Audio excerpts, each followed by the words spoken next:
നമ്മളെ വീട്ടിലുള്ള മത്തനും കൊണ്ട് വളരെ ടേസ്റ്റി ആയിട്ടുള്ള റെസിപ്പി ആയിട്ടാണ് ഞാൻ വന്നിട്ടുള്ളത്. അപ്പോൾ അതെങ്ങനെ ഉണ്ടാക്കാൻ നമുക്ക് നോക്കിയാലോ. നമ്മളെ വീട്ടിലുണ്ടായിട്ടുള്ള മത്തന് കുട്ടികൾക്കാണ് കേട്ടോ കൂടുതലായിട്ടും പറിക്കണ ഇഷ്ടം. അപ്പോൾ ക്രിസ്മസിൻ്റെ അന്ന് അവർ അപ്പൂപ്പൻ്റെ ഗിഫ്റ്റാണെന്നും പറഞ്ഞിട്ട് ഒരു മത്തൻ പറിച്ചെടുക്കുകയാണ്. അപ്പോൾ കുട്ടികളാണ് കേട്ടോ അതിനൊക്കെ നനച്ച് കൊടുക്കുന്നതും ഇതിൻ്റെ പുല്ലൊക്കെ വെട്ടുന്നതൊക്കെ. അപ്പോൾ അവർക്കൊക്കെ ഇഷ്ടമാണ് ഇങ്ങനെ പറിക്കാനായിട്ട്. അപ്പോൾ നമ്മളെ വീട്ടിലെ കുട്ടികളുണ്ടെങ്കിൽ കൃഷിൻ്റെ കാര്യങ്ങളൊക്കെ അറിയിക്കാൻ വേണ്ടിയിട്ട് അവരെ കൂട്ടുന്നത് നല്ലതാണ്. അപ്പോൾ ഞങ്ങൾ രണ്ടായി കട്ട് ചെയ്തിട്ട് ഞങ്ങൾ രണ്ട് വീട്ടിലും എടുക്കുകയാണ്. അപ്പോൾ ഈ മത്തൻ്റെ 4 ഭാഗമാണ് നമ്മൾ കട്ട് ചെയ്തെടുക്കുന്നത് കേട്ടോ. ഇതിന് മുമ്പ് വളരെ ടേസ്റ്റി ആയിട്ടുള്ള മത്തൻ റെസിപ്പീസ് ഞാൻ പോസ്റ്റ് ചെയ്തിട്ടുണ്ട്. കാണാൻ ഇൻട്രസ്റ്റ് ഉള്ളവർ ചാനലിൽ കയറി കണ്ടെന്ന് സപ്പോർട്ട് ചെയ്യാൻ മറക്കരുതേ. അപ്പോൾ അതാ നമ്മൾ 4 ഭാഗമായിട്ട് ഇതെടുത്തിട്ടുണ്ട്. ഇനി ഇത് കട്ട് ചെയ്യുന്നതും ഒക്കെ മുമ്പുള്ള വീഡിയോയിൽ കാണിച്ചിട്ടുണ്ട്.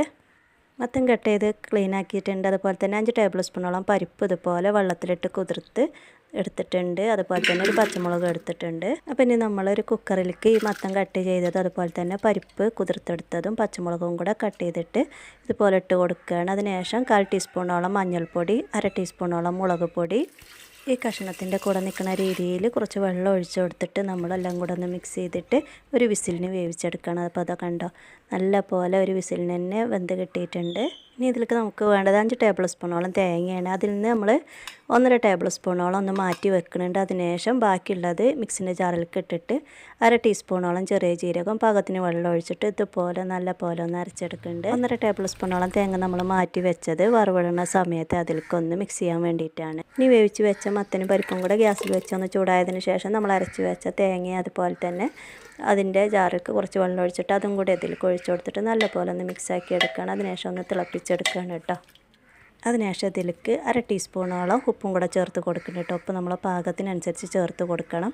ഇനി ഇത് അതുപോലെ ഒരു മൺചട്ടി ഗ്യാസിൽ വെച്ചിട്ട് അതിലേക്ക് 4 ടേബിൾ സ്പൂണോളം വെളിച്ചെണ്ണ ഒഴിച്ച് കൊടുത്തിട്ട് 1 ടീസ്പൂണോളം കടുക് ഇട്ട് പൊട്ടിയതിന് ശേഷം 1/4 ടീസ്പൂണോളം ചെറിയ ജീരകം കൂടെ ഇട്ട് കൊടുത്ത് അതിനുശേഷം അതാ ഒരു വറ്റൽമുളക് ഇതുപോലെ കട്ട് ചെയ്തിട്ട് കൊടുത്ത് ഒരു തണ്ട് കറിവേപ്പില ഇട്ട് കൊടുത്തതിന് ശേഷം നമ്മൾ എടുത്ത് വെച്ച 1.5 ടേബിൾ സ്പൂണോളം തേങ്ങയും കൂടെ അതിലേക്ക് ഇട്ട് കൊടുത്തിട്ട് ഒരു ഗോൾഡൻ ബ്രൗൺ കളർ ആവുന്നത് വരെ നമ്മളിതുപോലെ വഴറ്റിയെടുത്തതിന് ശേഷം തിളപ്പിച്ച് വെച്ച നമ്മുടെ മത്തൻ കറി ഇതിലേക്ക് ഒഴിച്ച് കൊടുക്കുകയാണ്. അപ്പോൾ ഇത്രയേ ഉള്ളൂ. വളരെ ടേസ്റ്റി ആയിട്ടുള്ള നമ്മുടെ മത്തൻ കറി ഇവിടെ റെഡി ആയിട്ടുണ്ട്. അപ്പോൾ വീഡിയോ ഇഷ്ടമായിട്ടുണ്ടെങ്കിൽ എല്ലാവരും ഒന്ന് ലൈക്ക് ചെയ്യാൻ മറക്കരുതേ. ഇനി എല്ലാം കൂടെ ഒന്ന് മിക്സാക്കിയതിന് ശേഷം ഒന്ന് തിളച്ച് വരുമ്പോൾ നമ്മൾ ഗ്യാസ് ഓഫ് ചെയ്യണം. അപ്പോൾ നമ്മുടെ ടേസ്റ്റി ആയിട്ടുള്ള കറി ഇവിടെ റെഡി ആയിട്ടുണ്ട്. തീർച്ചയായും എല്ലാവരും ഒന്ന് ട്രൈ ചെയ്ത് നോക്കണം. അപ്പോൾ വീഡിയോ ഇഷ്ടമായിട്ടുണ്ടെങ്കിൽ പുതിയതായിട്ട് കാണുന്ന കൂട്ടുകാരുണ്ടെങ്കിൽ ഒന്ന് സബ്സ്ക്രൈബ് ചെയ്ത് സപ്പോർട്ട് ചെയ്യാനും മറന്നു പോകരുത്. അതുപോലെ തന്നെ തൊട്ടടുത്തുള്ള ബെല്ലൈക്കൻ എനേബിൾ ചെയ്യുകയാണെങ്കിൽ ഞാൻ അപ്ലോഡ് ചെയ്യുന്ന വീഡിയോസ് എല്ലാം നിങ്ങൾക്ക് നോട്ടിഫിക്കേഷൻ കിട്ടും. അതുപോലെ തന്നെ വീഡിയോ റിലേറ്റഡ് ആയിട്ടുള്ള കമൻറ്റ് രേഖപ്പെടുത്താനും മറന്നു പോകല്ലേ. അടുത്തൊരു വീഡിയോയിൽ കാണും വരെ എല്ലാ കൂട്ടുകാർക്കും അസ്സലാമു അലൈക്കും.